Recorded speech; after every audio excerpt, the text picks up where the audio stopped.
Tamil film के एक scene को लेकर जिस तरह से समाज में हड़कंप मचा हुआ है, इस सीन को लेकर समाज में दो गुट हो चुके हैं।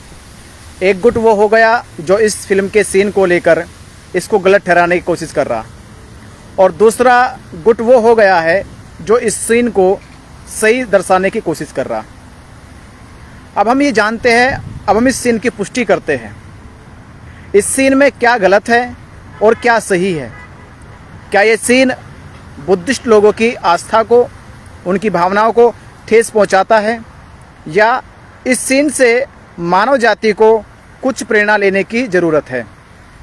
ये सीन कहीं ना कहीं बहुत एक महत्वपूर्ण सीन बन जाता है जब इसका संदेश समाज में गलत या सही एक रूप ले लेता है।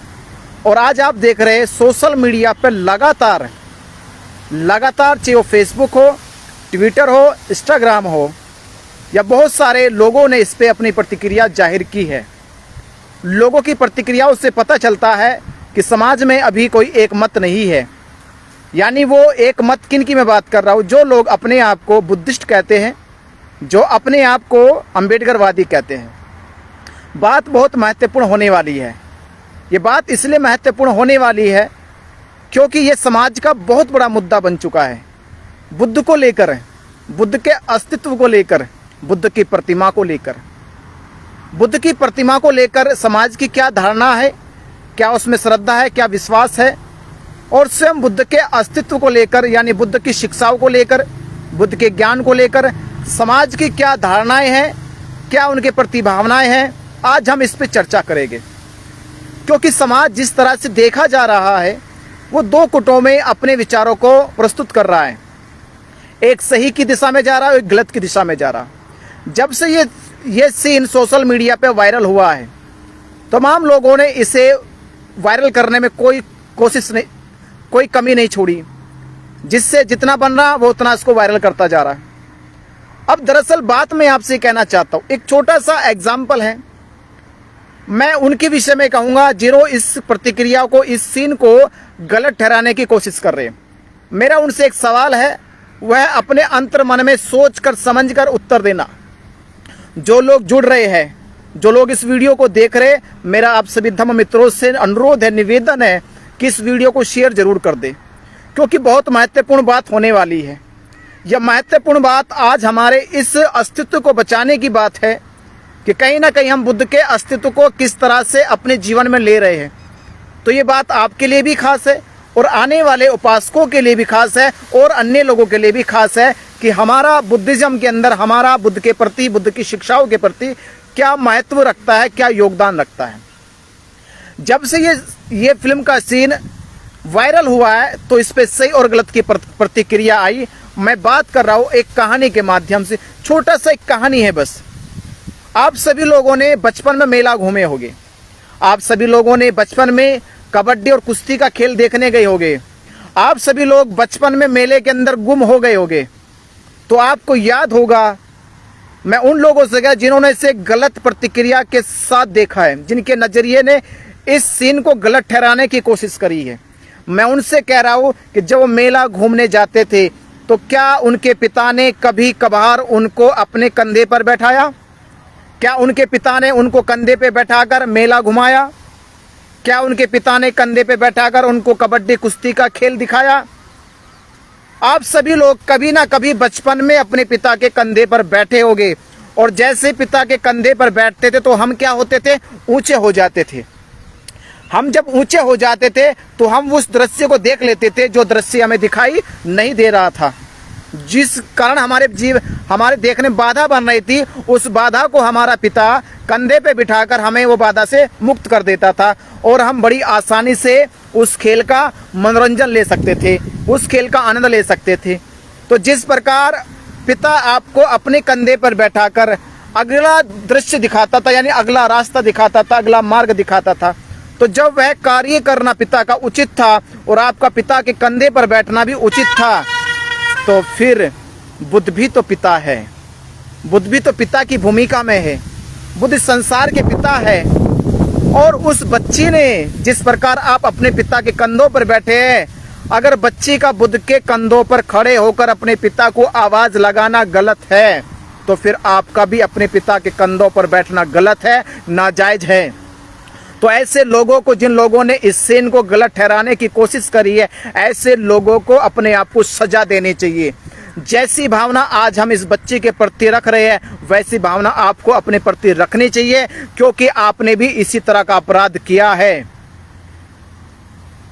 लड़की ने बुद्ध की प्रतिमा के साथ कोई गलत नहीं करा, उसमें कोई अनैतिक नहीं करा, कोई भद्दा उसके करने की कोशिश नहीं करी, कहीं ना बुद्ध की प्रतिमा को क्षतिग्रस्त करने की कोशिश करी, बल्कि वह जंगल में खड़ी है, जिस जंगल में वह अपने पिता को देख नहीं पा रही।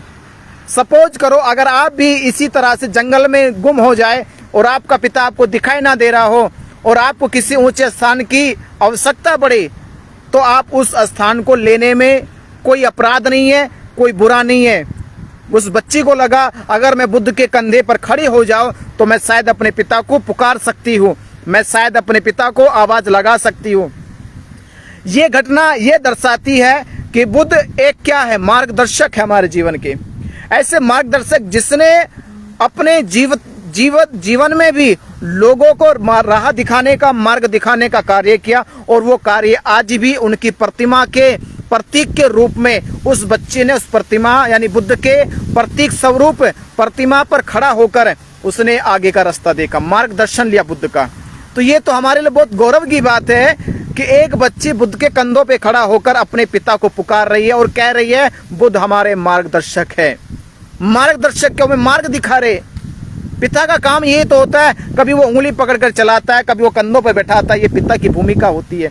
बुद्ध संसार के पिता है। तो पहले अपनी सोच को, अपने नजरियों को बदलो कि हम पिता के कंधे पे बैठते हैं, ये कोई गलत नहीं है, ये अपराध नहीं है। अरे लोग तो जाने क्या क्या करते थे। मैंने तो कुछ जगह आपको सोचना चाहिए, जब आपके अंदर इतनी आस्था श्रद्धा है तो आपने वहां बुद्ध विहार भी देखोगे। कुछ बुद्ध विहारों में बुद्ध की प्रतिमा नीचे होती है, ऊपर उसके ऊपर एक फ्लोर होता है और फ्लोर पे लोग रहते भी है, जूते चप्पल लेकर चलते भी है। लोग उस पे यहाँ तक कि लैट्रिन बाथरूम तक बना देते हैं। तब आपकी आस्थाओं को ठेस नहीं लगती, तब आपकी आस्थाओं को आहत नहीं होता, तब आपकी भावनाएं नहीं टूटती। तो उसके लिए तो कोई आवाज नहीं उठाते आप। तब आप आवाज नहीं उठाते जब बुद्ध की प्रतिमाएं क्षतिग्रस्त होती है, जब बुद्ध की प्रतिमाओं को कहीं अच्छी जगह स्थान नहीं मिलता, जब बुद्ध की प्रतिमाएं ऐसे ही कहीं ना कहीं चौराहे पर, कहीं ना कहीं सार्वजनिक जगहों पर ऐसे खड़ी रहती है, तब आपकी आस्था कहाँ जाती है, तब आपकी भूमिकाएं कहाँ हैं। तो जो लोग इस सीन को लेकर इतनी बड़ी प्रतिक्रिया दे रहे हैं, इतनी बड़ी विवाद खड़ा कर रहे हैं, तो उनके जहन में थोड़ा सोच को बदलना होगा। अरे यही सोच तो आप लोग जब हिंदू धर्म में थे तो भी रखते थे। हिंदू धर्म के अंदर भी ये आपके अंदर लगा हुआ था, मेरे देवता की तस्वीर, मेरे इष्ट की तस्वीर, मेरे भगवान की तस्वीर। तब भी राम और कृष्ण देवी देवताओं की तस्वीर पे आप लोग झगड़ते थे, हत्याएं करते थे, हिंसाएं करते थे। तब भी आपकी भावनाएं ठेस पहुंचता था, तब भी आपके धर्म को ठेस पहुंच जाती थी। और आज फिर वही आप बुद्धिस्ट होने के बाद भी, अम्बेडकरवादी होने के बाद भी, तो आपकी सोच तब भी इतनी छोटी। थोड़ा तो ख्याल कर लेते आप, थोड़ी तो सोच को बढ़ा लेते कि क्या उस लड़की ने बुद्ध की प्रतिमा पर खड़े होने के बाद उसके साथ कोई गलत किया, कोई अनैतिक किया, कोई दुराचार्य किया, कोई तस्वीर को उसने नष्ट करने का काम किया। अरे उसने प्रतिमा का सहारा लिया है। आपको तो गर्व होना चाहिए था कि बुद्ध की प्रतिमा एक जीव प्राणी के लिए सहारा बन गई है। संदेश देना चाहिए कि हमारा धर्म कितना मानवतावादी है, कितना हेल्पफुल है, कितना मददगार धर्म का, कि आपके धर्म की प्रतिमाएं कैसे एक नन्ही सी बच्ची को उसके पिता को देखने की सहारा बनी, माध्यम बनी। अरे बुद्ध ने कहा हम माध्यम बने किसी के मार्ग का, किसी की खुशी का, किसी के सुख का माध्यम बन जाए, दुख का माध्यम ना बने। तो आपको तो गर्व होना चाहिए था, खुश होना चाहिए था कि आपका धर्म के अंदर बुद्ध की प्रतिमा जो प्रतीक के रूप में हमारे पास है, वो एक बच्चे और पिता के बीच में माध्यम बनी। पर आपकी सोच वही मूर्खता की सोच है, वही जड़ सोच है, वही पाखंडवादी सोच है। जिस पाखंड से आप निकल कर आए थे वही कहते हैं कि इंसान कब वस्त्र बदल देता है पर उसका मन नहीं बदलता। आपने धर्म तो बदल लिया पर सोच नहीं बदली, सोच आपकी वही है। सोच में आज भी वही घिनता आ रही है, सोच में आज भी वही मूर्खता बनी हुई है, सोच में आज भी वही पाखंड बना हुआ है। तो मेरे धम्म मित्रों, प्रेमियों, साथियों, मैं आपसे कहना चाह रहा हूं कि आप अपनी सोच को थोड़ा बदलो, थोड़ा विचार करो कि हम बुद्धिस्ट है, अम्बेडकरवादी है, मानवतावादी है। इंसानियत हमारा परम कर्तव्य है। हमारा परम कर्तव्य है एक बिछड़े हुए इंसान को मिलाना। हमारा परम कर्तव्य एक दुखी इंसान को सुख का अनुभव कराना। कहां आप ये प्रतिमा के चक्कर में एक जीव इंसान को, जीव प्राण को आप गलत भद्दा बोलना शुरू कर दिए। थोड़ा सोचो, विचारो। अगर आप भी ऐसा ही करोगे तो फिर आप में और अन्य लोगों में क्या फर्क रह जाएगा? आपकी सोच उनकी सोच तो फिर मिल जाएगी। फिर क्या बदलाव आपने किया अपने जीवन में? तो मैं उनके लिए संदेश दे रहा हूं, जिन लोगों ने इसको गलत ठहराने का काम किया, मैं उनसे कह रहा हूं, भाइयों, मेरे मित्रों, साथियों, थोड़ा सोच कर देखो। प्रतिमा पे खड़ा होना गलत नहीं था। वो जानबूझकर खड़ी भी नहीं हुई है। उससे एक ऐसा कारण पैदा हो गया, उससे पिता को आवाज लगानी है। कारण पैदा हुआ। बुद्ध कहते हैं कारण होगा तो ही तो कार्य होगा। कारण नहीं होगा तो कैसे लड़की वहां पर खड़ी होती? कारण था। अगर कारण था तो कार्य हुआ, वो कार्य सार्थक है। उसने, लड़की ने उस प्रतिमा को कुछ गलत नहीं करा, कुछ इसमें भद्दा नहीं करा, कुछ उसके साथ अनैतिक नहीं किया, मूर्ति को खंडित नहीं किया। तो फिर इसमें गलत क्या हुआ? ये तो संदेश हुआ कि उसने बुद्ध की प्रतिमा पे, खंडों पे खड़ा होकर अपने पिता को आवाज लगाई। ये तो एक बहुत व्यवहारिक बातें हैं, सीखने की बातें हैं। पर आपकी सोच में ये बातें भी आने वाली नहीं है। तो मेरा निवेदन है, और आप सोशल मीडिया पे अपने आप को सही कहने की हिम्मत करो, सही लिखो, लोग आपसे प्रेरणा ले सके, आपके प्रति सहानुभूति जता सके। कि ऐसे भी लोग हैं जो प्रतिमा को मात्र प्रतिमा मानते हैं और जीव प्राण को जीव प्राण मानते हैं। हमारे लिए जीव प्राण महत्वपूर्ण होता है, इंसानियत महत्वपूर्ण है ज्यादा। बुद्ध की प्रतिमा एक नहीं, संसार भर में लाखों प्रतिमाएं हैं। क्या लाखों प्रतिमा बुद्ध होते हैं? बुद्ध तो बुद्ध है। और बुद्ध कहाँ है? बुद्ध जीव प्राण के अंदर होता है, जीवित मनुष्य के अंदर बुद्ध है। पत्थर की मूर्तियों में बुद्ध नहीं होते। तो मेरा आपसे अनुरोध है, निवेदन है कि बुद्ध का अस्तित्व जीव प्राण है, ना कि प्रतिमाएं हैं। सभी का मंगल हो, सभी का कल्याण हो।